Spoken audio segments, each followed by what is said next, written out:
माधुरे, हे बघ, हे घर मी मतानं चलतंय. हो सासूबाई, काही हरकत नाही. स्वतःचा दिमाग लावायचा नाही बघ. हो ना सासूबाई, तुम्ही म्हणताय तसंच करू.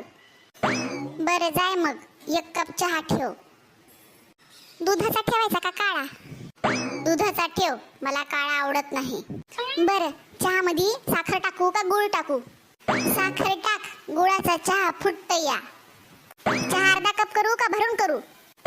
सकाळचा चहा मला भरूनच आवडते, भरून दे मला. चहा कपात देऊ का काचेच्या गिलासात? अगं माधुरे, तुला दिमाग नाही? हाय की मग चालव की जरासा. बरं, आता इथून पुढे चालवते. झालं का आता? जाऊन चहा ठेव. मी नाही, तुम्ही ठेवा आणि माझ्यासाठी पण टाका 1 कप. माधुरे, है कोई मेरे जैसा होशियार?